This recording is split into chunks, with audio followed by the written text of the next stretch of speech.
Yeah, thank you very much, Gary. Good afternoon, everybody.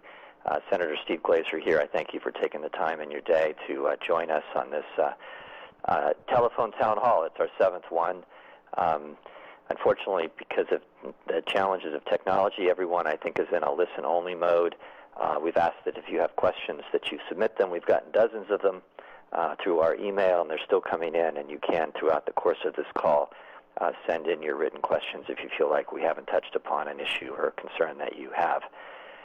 This is our 7th town hall. We've had 6 of these so far in the last 9 days since we've been sheltering in place here in the Northern California area.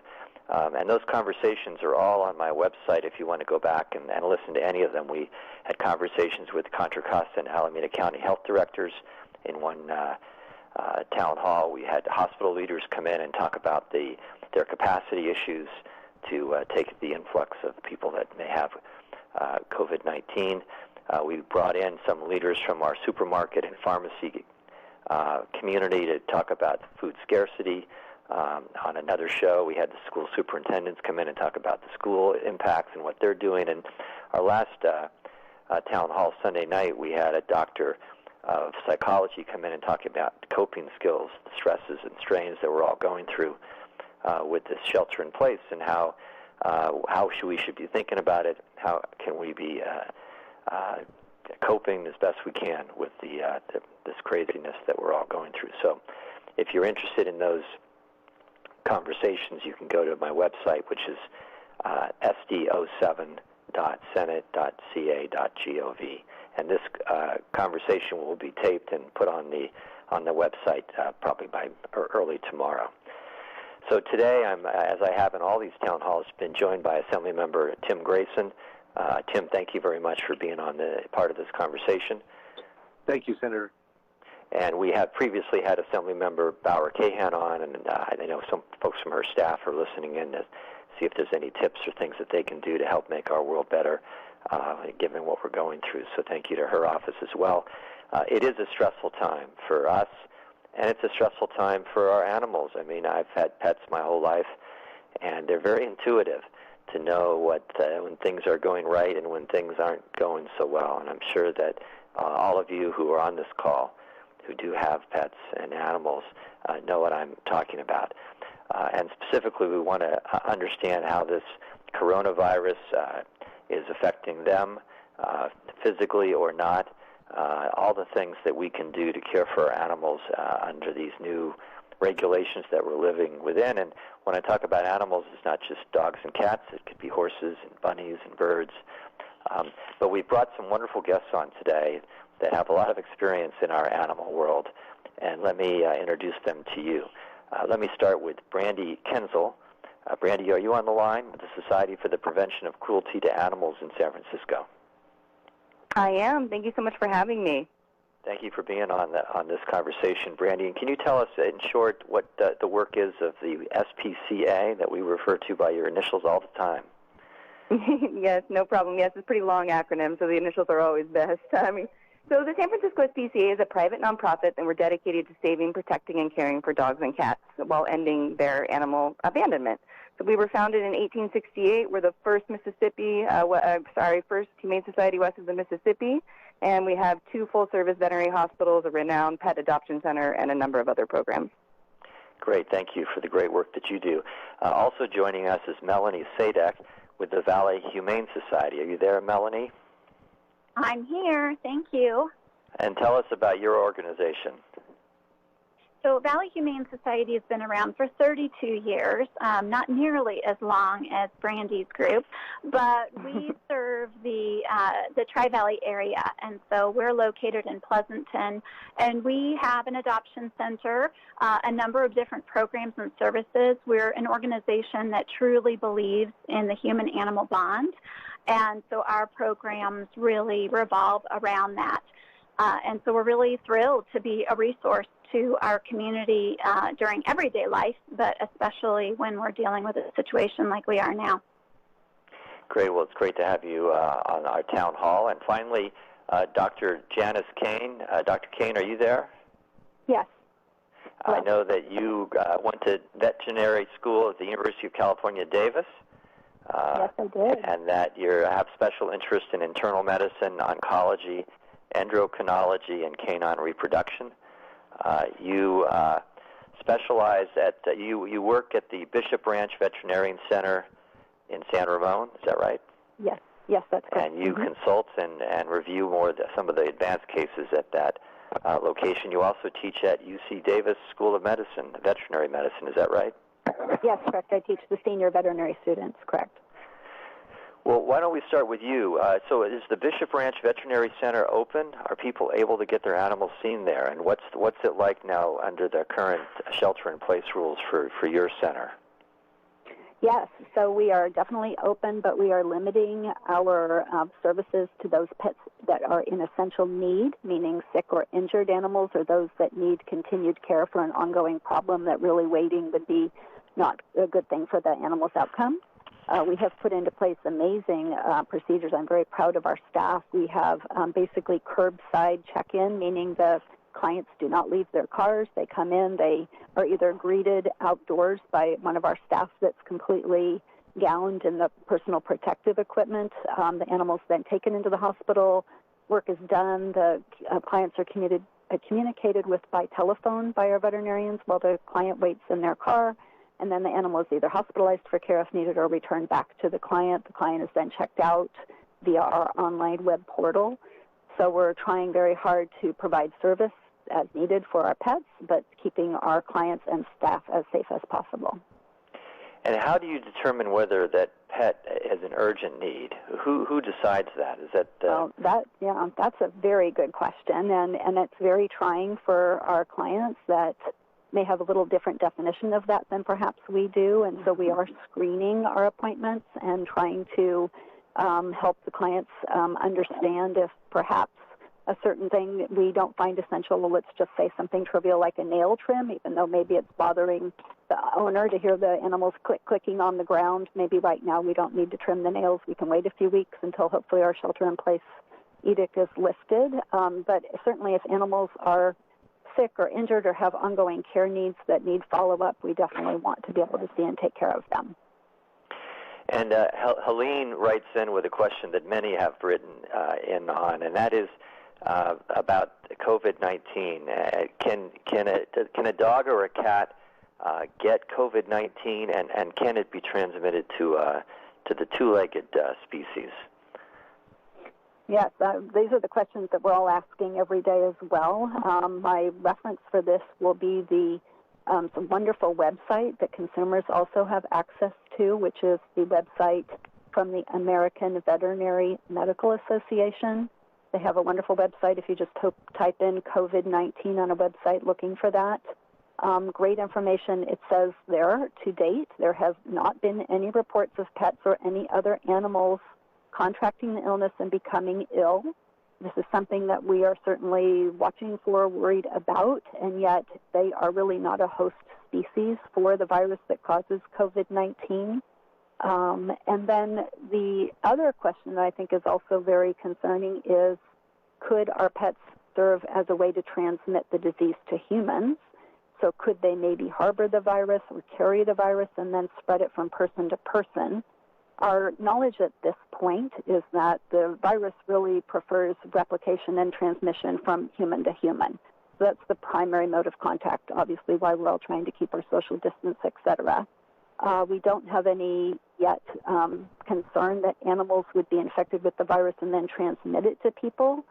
And yet there is some concern, could animals serve as a surface contact point called a fomite, kind of a fun word, which means that perhaps the virus could reside on the hair of the animal and then spread the virus from an infected person to a non-infected person. We don't have any literature at all to date to suggest that that could happen, or it does happen, should I say, and yet because of an abundance of caution, we are thinking about that. And certainly, for example, for our staff at Bishop Ranch Veterinary Center, we have our staff very careful with the animals when they come in. We have protective gear for our staff, gloves, face masks, gowns, etc.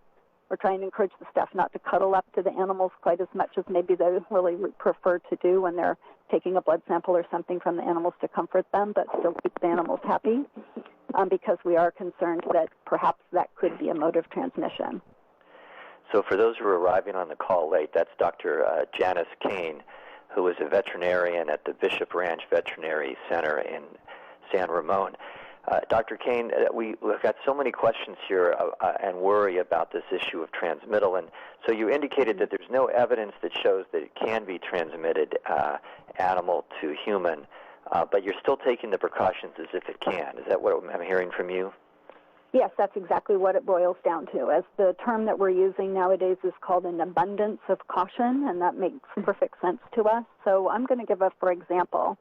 I would envision, let's say we have a household in which we have someone in a household that is infected, that is tested positive and is symptomatic. And perhaps in that household we have a person who would be considered very at risk for serious infection, perhaps an older member of the family. And perhaps the family is trying to keep those persons separate in the family due to a quarantine within the home. I don't know if that can happen, but that was what they would try to do. I would not want to have, for example, the family cat hanging out in the room with the infected person, then trotting down the hall and sitting on grandma's lap. I think that would be a mistake. I think that we have to think that the possibility that the virus could exist on the fur of the animal and transmit from human to human is possible. Again, we don't have proof of that, but I think it just as an abundance of caution makes sense to think about that. Certainly, if you're in a household of people are all together, and your animals are with you, and no one in the household is sick or test positive, absolutely interact with your animals as you normally would on a daily basis. So Anne writes in, and she says that if she gets sick and has had close contact with her pets, would a basic bath with shampoo suffice? In other words, if you're worried that, as you know, this coronavirus can stay in a very muted place for a long time. In fact, many people may have it and not even know that they have it. And never really get seriously sick from it.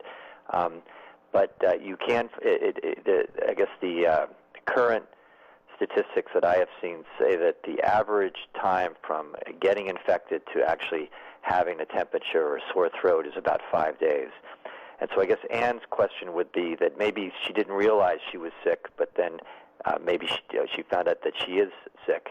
And then how do you, is there some prudent steps you should take in washing your pet to make sure that even if in the unlikely situation that it remains on their fur or on their skin, that you could wash it away? Does a basic shampoo, would that suffice? I think that's an excellent question that I'm sad to say I don't think we have the science to have the answer to. Certainly the recommendation currently is if you are known to be infected, that you have another member of your household take care of your pet during that time, just to eliminate that fomite, as we call it, transmission on the fur. If you feel like, well, too late, I already have been, my cat's been on my lap, or I've been hanging out with my dog, and now I have test positive, what do I do? Certainly it makes sense to think that, well, I wash my hands, and that works quite well, so why not wash the dog? And so that does make sense to us, and yet there is concern that by washing the dog and liberating the virus from the fur, it can create an aerosol.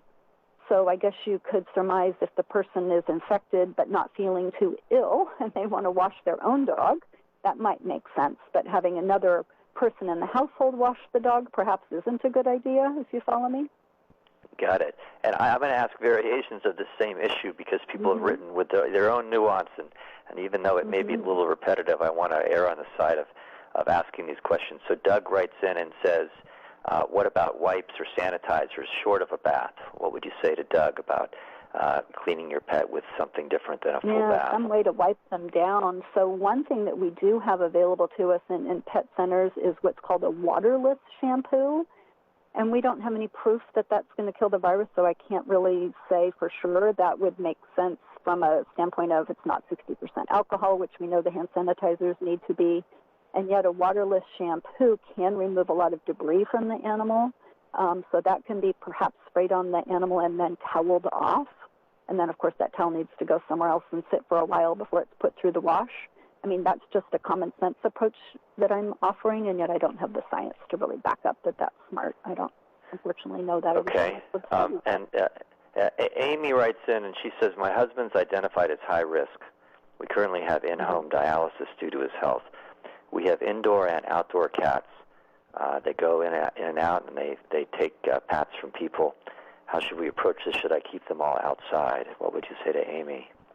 Yeah, that's a very, very difficult situation, and I'm very sorry, Amy, to hear that. I would say, just having common sense, that if your cat's going outdoors, we know a lot of our outdoor pets maybe go cohabitate with another family and actually come inside that family's home and have multiple pseudo-owners. So if you think that is possible for your cats, that they're having connection with other people, then I would consider that cat to perhaps be a transmissible fomite risk for your husband, and I'd say maybe a good idea to either keep the cats 100% indoors or 100% outdoor, depending on the situation. So I think you need to assess that type of thing if you even know that. Otherwise, I think it just makes sense, if possible, to separate your husband from the cats. As long as your husband doesn't have direct contact, then I think they're safe in the house, away from your husband's lap, etc. As hard as that may be, I'm sure that's hard advice, because we love our animals and they're very comforting to us. Steph writes in about dogs running off leash, jumping on people, transmitting the virus that way. I think you've kind of touched upon that, but Kathleen asks it in a slightly different way, which is out on hikes, a friendly dog slobbering on her. Is that another way to have it be transmitted through their breath or their saliva or their fur? I think you've talked about both of those. Anything new to say to Steph or Kathleen? I do actually have one thing I was thinking about that I would like to point out to people, as we're all just trying to be so smart about this, right? And that is, your dog should always be on a leash. And I know we love to hike and our dogs love to run, but they should be on leashes. And right now, what we want to do is reduce the risk to other people having an injury. We want to reduce animal-to-animal interactions that would be harmful. For example, we find that when most dogs get into a fight with another dog, that gets harmed, are the people that pull them apart, that necessitates an emergency room visit. So I think we just need to be a little bit more cautious about our interactions. We don't want our dogs getting in fights because a dog ran off leash, and next thing you know, they're getting into a fight. That happens. We certainly see pets for that problem. Slobbering on you, I don't think they're going to be transmitting the virus in their saliva, to directly answer that question. And yet I think it's just nice to everybody to keep their animals on a leash while we're going through this time. You want to be outside with your pets, going on hikes and walks and keeping distance. So you don't want to be then interacting with someone as you're trying to untangle yourself from their pet, etc. Very good. And we're going to get to Melanie Sadek from the Valley Humane Society, and Brandy, to you for the SPCA, and I have some questions for both of you, but I want to continue at least with Dr. Kane a few more questions because we've gotten so many. And here's one that's a little yucky from Maryland. She says, my dog tries to eat goose poop on his walks and too often succeeds. Can goose poop carry the coronavirus, specifically COVID-19? Yuck. Right. Of course, that, we worry about the dogs eating goose poop for other reasons, maybe picking up things that wouldn't be so great for the dog, but I'll tell you that's a very common thing. So don't be so worried or offended, and it's not that unusual. They must find that interesting. But no, we do not think that the dog's going to contract or contact the virus through bird droppings. Okay, and Billy writes in and says, is it safe to take my dog to doggy daycare? The facility I take my dog to is outdoors, and they've implemented very strict drop-off and pickup procedures to ensure social distancing. What would you say to Billy about doggy daycare? Yeah, so that's a really, really good question. I would definitely want to talk to the people running the facility to make sure that they are being as safe as possible. It sounds like they are with the drop-off, and so we're minimizing the human contact, which is great.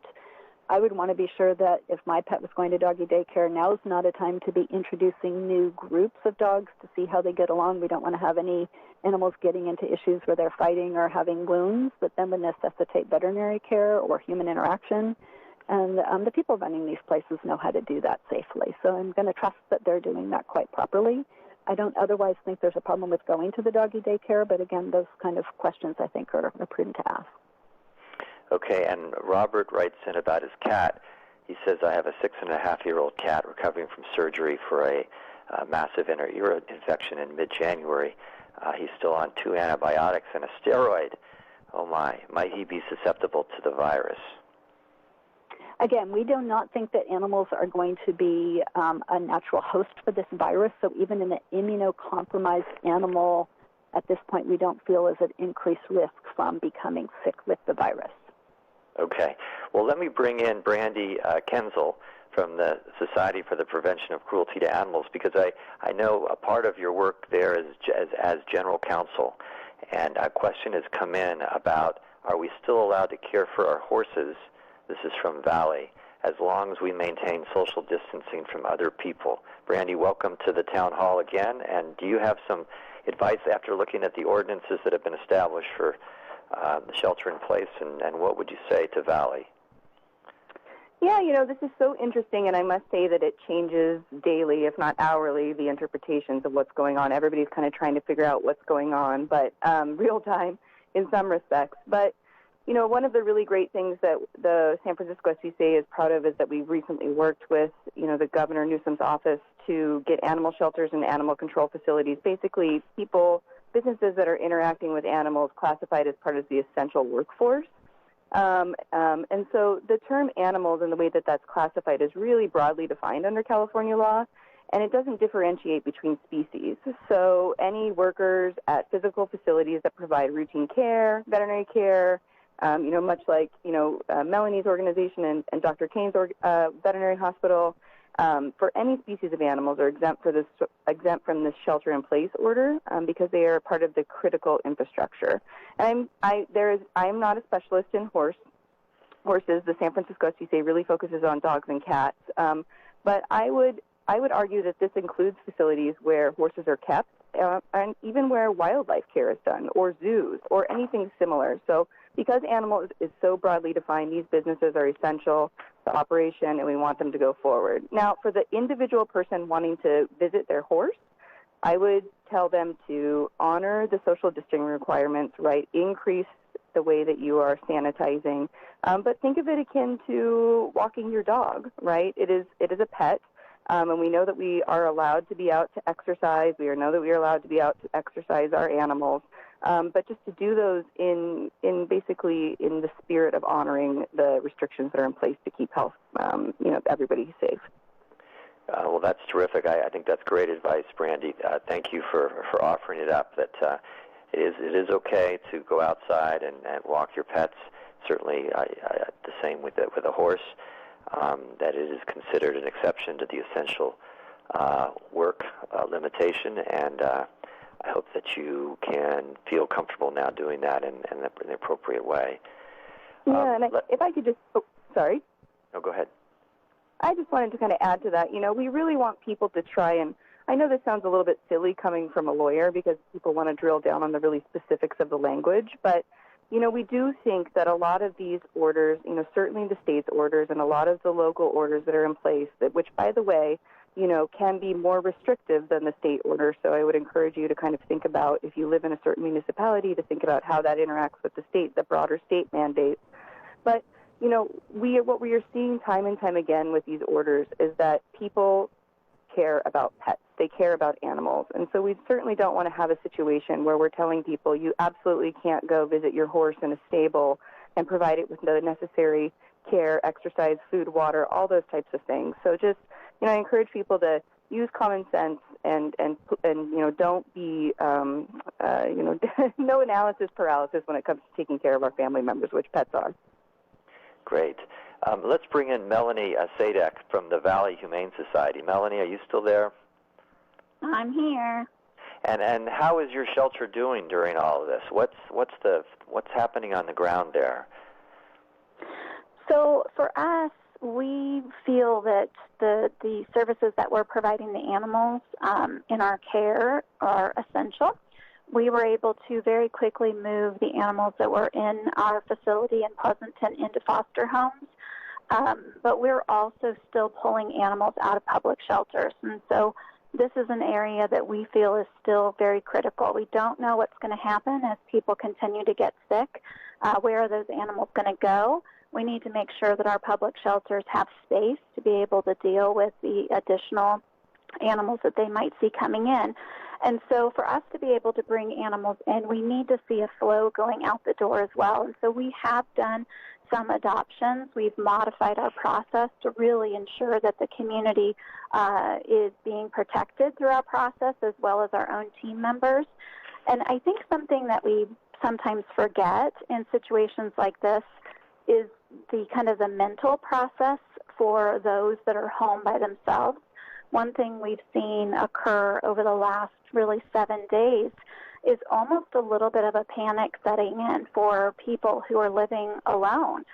We've had phone calls and emails from people who have recently lost their pets. Their kids are out of the house. Their spouses have passed away, or they're single, and they're lonely, and they're worried what that loneliness is going to look like, next week and the next week and possibly even longer. And so providing a resource for people to still safely adopt and bring a new animal into their home is, in our opinion, really providing also a public health service to our community, because, as you've stated, Senator, animals make us feel good. They make us feel better. They're a very important part of our lives and our mental health. Indeed. So I think you've answered the question from Sharon. She writes in, I'm interested in fostering a cat during the quarantine. Is that possible? How would I go about it? And is that to contact your center, shelter? I would encourage people to reach out to their local organizations. ARF is in Walnut Creek. You've got East Bay SPCA in Oakland and Dublin, Valley Humane's in Pleasanton. We all work very, very well together. We're all very focused on the goals that we have. A lot of people have reached out and offered to foster. And so I don't know that there are many fostering opportunities at this time, but it does not hurt to get your name on the list. And I also think the next round for animal welfare right now is going to have to be addressing temporary care opportunities for caretakers who may end up in the hospital and they need somebody to help them with their pets while they're not there. And I do wonder if those foster resources will come into play once those programs get a little bit more solidified. So thank you for that. And Nancy, who writes in, asked the same thing. She's asking about adopting a cat, and she's been putting it off, and she'd really love to have a cat under her care. So that's an answer for Nancy's inquiry. And Tracy writes in on the point you just made. She says, what options, if any, are there for pet owners who don't have a friend or a neighbor to watch their dog if they get sick? So this is a very, very complicated issue, and one that the animal welfare industry is probably not completely ready to handle. It'll be interesting to see if Brandy has any information from San Francisco that's being developed. But right now, we do have a form on our website, and we've given it to your office to make available so that people can really provide details about each of their animals, and if they do need to have a caretaker, they can just easily pass over this material to say who the vet is, how much they're eating, what kind of meds they're on, what's their behavior, all those important details. I can tell you that, number one, you should see if you can find somebody who already knows you, has a relationship with you, and hopefully knows your animal. That is going to be, number one, the best outcome for you and the animal. After that, boarding facilities are still open. You may want to call and see if you can make arrangements in advance, that if something were to happen, if you are on your own, just to ensure that they would be able to help you. I'm hoping that as an animal welfare community, we can come together to see if we can provide additional resources to help. But also, public shelters are there. It's not clear yet how public shelters will be able to temporarily house and hold for these medical emergencies, and so that information is just not available yet. Okay. Well, thank you for sharing that, and I would like all of you to indicate if there's website sources for people to utilize after this call, to have you be able to say what those are. And Melanie, why don't we start with you on the Valley Humane Society? Do you have a website? Is there a way for people to get connected to your organization? Absolutely. So valleyhumane.org is our website.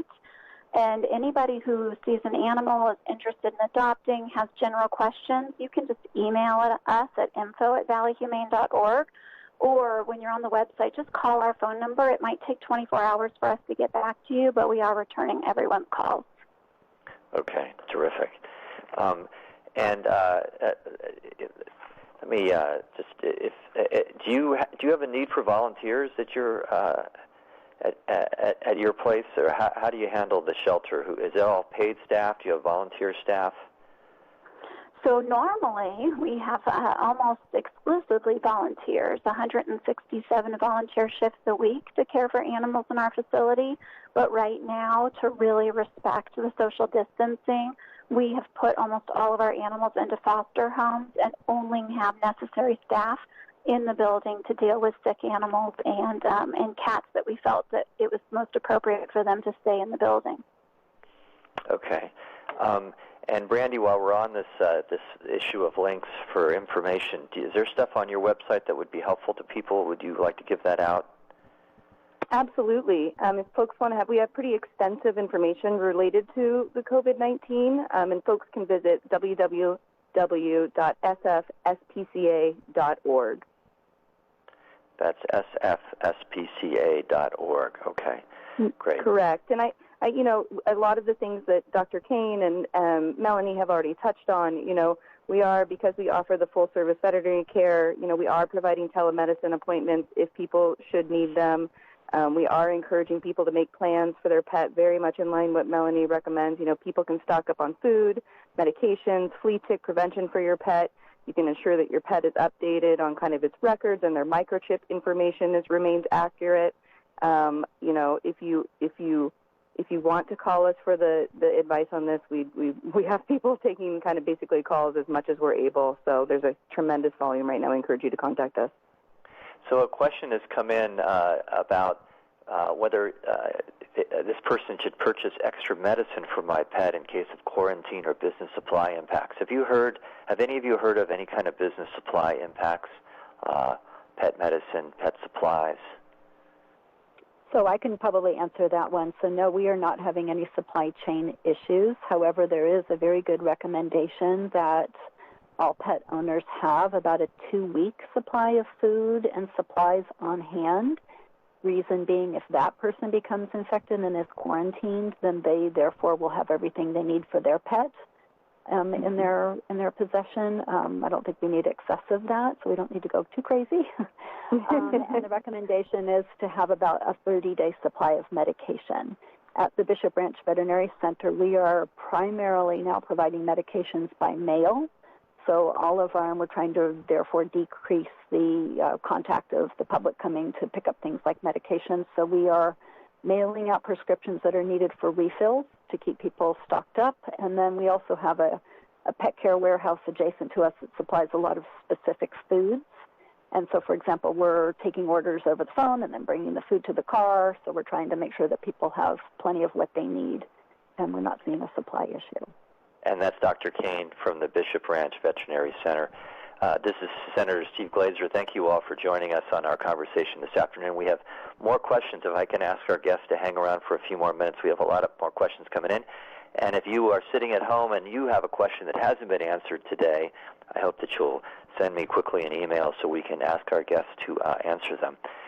Brooke has written in with an inquiry, and she says, we have a 4-month-old, very active golden retriever. Oh, I love those dogs, especially when they're young. We are trying to keep sane during the shelter-in-place with 2 full-time working parents and 2 young kids. The dog seems to be regressing a bit in potty training and acting out with rough play, etc.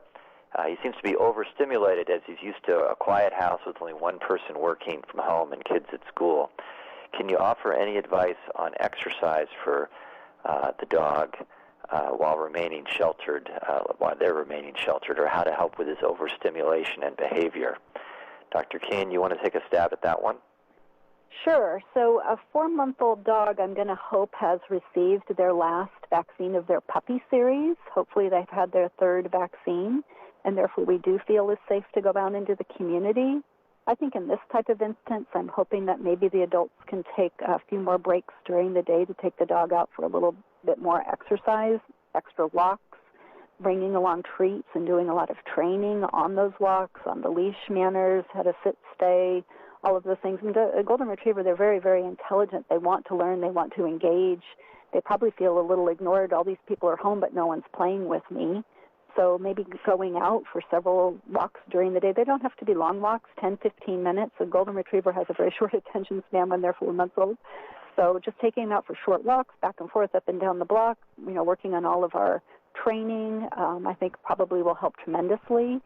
As far as the housebreaking, I think we all have to be very, very careful, especially when there are a lot of family members around, because everybody may go at that a little bit differently.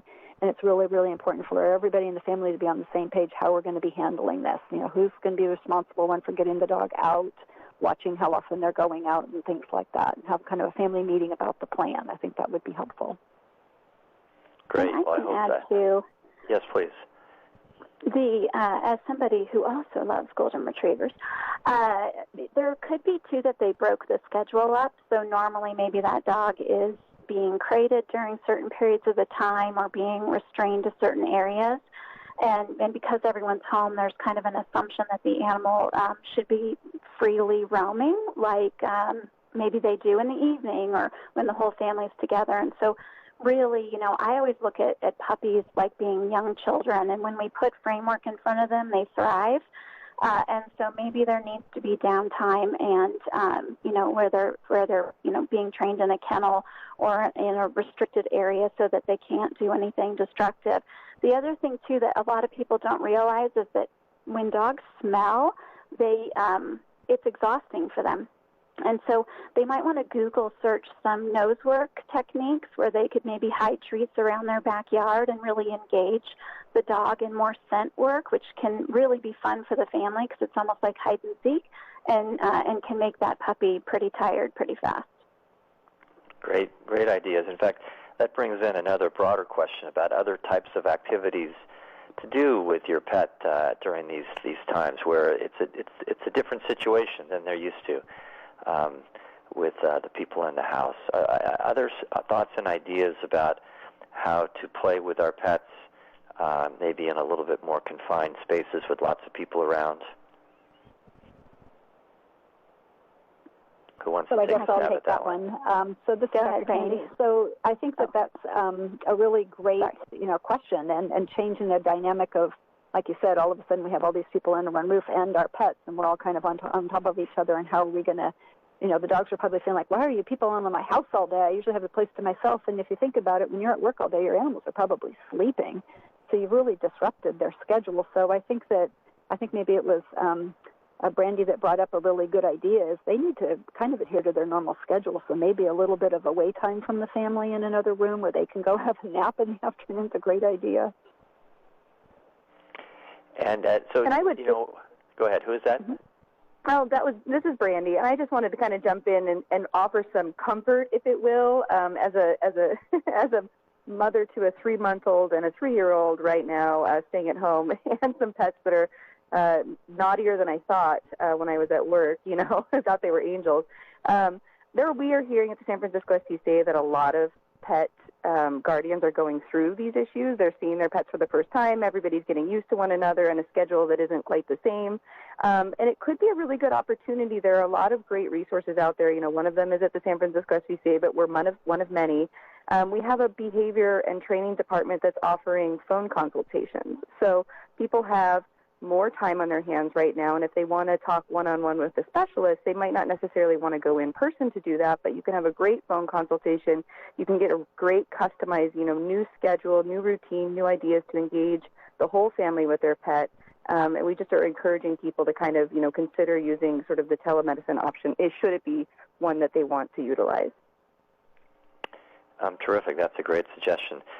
I was able to be a dad for 2 daughters, and I found that creating a routine was really valuable, especially to deal with the desire to always be stimulated and active, and having a quiet time where that's the time of the day where everything is quiet. Do dogs and cats, do they understand a routine, and is that something that one should try to create in these circumstances as a routine, whether it's the walk, whether it's the quiet time, the nap time? Is there something there that would be helpful to people? So this is Dr. Kane, so I'll answer that, and absolutely I think we've alluded to, but that's an excellent point, is yes, dogs, just like small children, do thrive with routine. I think they're used to us coming home at 5 or 6 o'clock, and they run in and get their leash because they know it's my walk time. So certainly keeping somewhat of that, they have an amazing internal clock, so keeping some of that time consistently is smart. I do want to bring up another subject that we've kind of somehow or another gotten away from, and that is about cats. And cat behavior is so completely different than dogs, isn't it? I mean, the cats are pretty much in charge of the household most of the time, and they probably are not very happy about all these people in their way all day long, or maybe the dog's around, or the dog used to be in a different part of the house, or what have you. And cats, actually, I do worry about, because where the dogs may act out with behavioral issues and some naughty behavior, cats internalize their stress and actually can become ill from that. They can go off food, not eat well. They can start having urinary accidents that aren't just because they're losing their litter box training, but because they're actually having a problem with cystitis or inflammation of the bladder. If those kind of things are happening, you definitely want to seek veterinary care, at least by phone call, and we can give some advice. There are some very good websites for the enrichment of a cat's environment if they're indoor cats, which at this time may be very, very helpful, creating safe places for the cat to go to escape some of the commotion. Cats like to climb, so climbing type of apparatus that you can create in your house. That kind of thing might help keep your cat more sane during this kind of insane period that we're going through. And Dr. Kane, if your cat is an indoor and outdoor cat, do you recommend any different behavior in terms of keeping your cat inside? Gwendolyn asked that question. That's a very controversial topic in terms of are cats better indoors or out. I think it's a very individual situation depending on where people live, the risk of animals getting injured if they're outside or exposed to disease, and the stresses of keeping a cat indoor that's not used to being kept indoor all the time. So that can be difficult. I don't think that there's, because of our unfortunate situation with the COVID-19, a need to change that in which you've been doing for some time, if that's been working for you and your cat in your situation. I don't feel that because of our situation with the virus that needs to change, but I welcome input from the others on that. Melanie or Brandy, anything to add? I would like to add that as much as we're obviously talking about a super serious topic, Valley Humane Society has been trying to be a little playful on our Facebook, our social media platforms, and so challenging people to train their animal with a new trick. So I don't know if you've ever tried to train a cat, but I tried. My son did a science project where he wanted to teach the cat how to ring a bell to get a treat. And I have to say I've trained lots of dogs, and I was a colossal failure with him on training a cat. But this is kind of a fun thing to do. And for many people who aren't used to working at home, you probably are realizing that it's hard to not work. Like, you are now thrust into an environment where you're living your job almost 24 hours a day. And so, maybe spending time with your animal and scheduling these breaks to enrich your animal's life is actually going to enrich yours as well. And so, maybe blocking out some calendar time to go for a walk, to teach a trick, to go in the backyard. And maybe this schedule is to benefit yourself just as much as it is to benefit your animal. Okay, very good. Michael asked a question, and Ms. Kenzel, this may be one for you. He says, I own a grooming salon. Do you recommend us continuing to work using the social distancing strategies during drop-off and pickup? What would you say to Michael and a grooming salon under the county ordinances, that are shelter-in-place ordinances?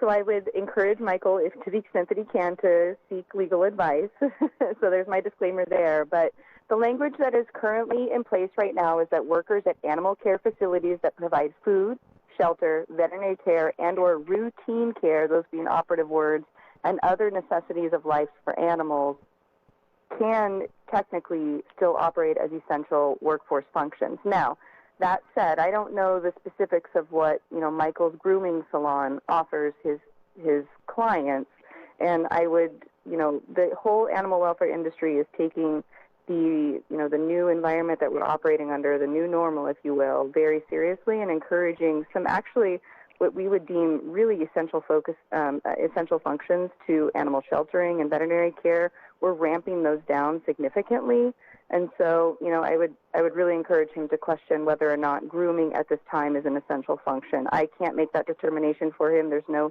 specific guidance to them. If that was somebody that was asking at the San Francisco SPCA, I would tell them that we would halt those services now as non-essential. So, okay. It's up to him, but I know that's a hard one for Michael to hear, but yeah. we have to, if we're going to beat this virus, we have to have this physical distancing in place. It really seems to be the only real solution without a vaccine for curbing its spread. Debbie has a follow-up question for Dr. Kane. She notes that you said that after washing your dog, or on a question earlier, after that the animal had been in contact with someone who had the virus, that the towels should be put somewhere before they're laundered. How long should you isolate the towels before you launder them, and should you wash them in hot water separately from other laundry? That's a great question, and I knew I kind of threw that one out there as a vaguity. Again, we don't have the science, so I'm only giving my somewhat learned opinion that the virus doesn't seem to last long on a porous surface. So we've seen good information for us in terms of contacting things, that the virus is going to potentially last in a droplet longer on a shiny, a metal, a plastic surface where it's not really adhering well. And yet a porous surface, the example was brought up of like cardboard. And then you could include animal fur as a porous surface. So the virus gets kind of trapped, therefore, in that surface, and it doesn't elaborate as well. So then if you want to, therefore, by logic, extend that to cloth, I would just have to presume that the virus probably isn't going to last on cloth terribly long. But if you wanted to be extremely cautious, it would make sense to use gloves to put that material into the wash, or if you wanted to wash it right away, it would make sense to me with a hot water wash with soap in the washing machine. It's going to kill it. Okay, good for that feedback. So a listener with the Animal Rescue Foundation, that's Tony LaRussa's Animal Rescue Foundation, has written in to tell us that they're located in Walnut Creek. They're conducting online foster orientations, and they're looking for foster families. And so if you're interested in this as an option, let me give you the name and number of the person that you should call at the Animal Rescue Foundation. It's Tracy Gimbel, and her phone number is area code 925-296-3114. And if you didn't catch it right now, remember this conversation is being recorded and it will be posted on my website tomorrow, so you can go back and get that number if you're interested in being a foster family. They're doing online training, which is wonderful. Andrew writes in. He's a Bay Area horseman and would like to hear about the care and enjoyment of horses during this pandemic, and asking the question, he believes it's therapeutic to spend time with one's horse, and does my panel agree? Anybody have a view that wouldn't say it's a wonderful thing to be with your animal, and that whether it's a horse or a dog or cat, spending time is incredibly therapeutic and would be encouraged, again, in line with the physical distancing issues that we've talked about earlier. Anyone have a different view? Definitely nope, not. I think you hit it perfectly. All right. Well, Andrew, thank you for writing in. And let me go back to my panel. Ways, if I could, sorry. I was just saying it goes both ways. I think the animals, they benefit us so much, and yet it goes both ways back to the animal. We'd feel very sad for a horse to not be seeing that horse's person. I mean, they would be very sad and probably develop some behavioral problems as well. I mean, they need us too. So it's very important to maintain our relationships with our pets. Patty writes in with a variation of an issue that we've talked a little bit about today, and that's dog parks. Obviously, she says, as long as the humans maintain a 6-foot distance, is it safe for dogs to play at dog parks? Anyone have a thought on that?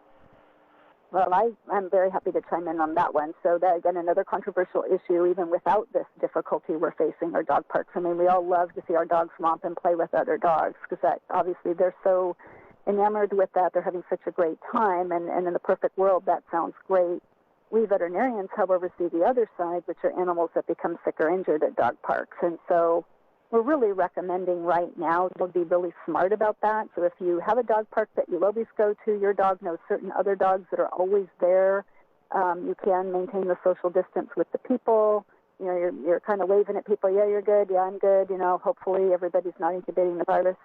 I mean, I'm not asking people to change that behavior, but you have to be careful. It's not the time that we want our dogs getting in an altercation with another dogs, getting injured, have to go to the vet, having people, again, having to separate animals. They end up at the emergency room. So we have to be a little careful. Okay, well, we appreciate that observation. Well, we're coming to a close of our conversation here today. I want to give each of you a chance for any kind of summing up comments, but one of the last questions that maybe will cue your thoughts here is that why is it important to keep pets and people together during this crisis? And if there's ways in which to support the work that you're doing in your own organizations, please take a moment to share that with us. So why don't we start with Brandy Kensel from the Society for the Prevention of Cruelty to Animals. Yeah, absolutely. I mean, I think that, co-housing people with their pets whenever possible is impactful in many ways, right? First, we kind of know that pets are integral members of our, family, and people will place themselves at significant risk rather than be separated from them. We know that from past disasters. So, we want people to comply with important recommendations, but we don't want people to become separated if they don't have to. We know that, as we mentioned earlier, pets have beneficial impacts on human health. They provide companionship both ways.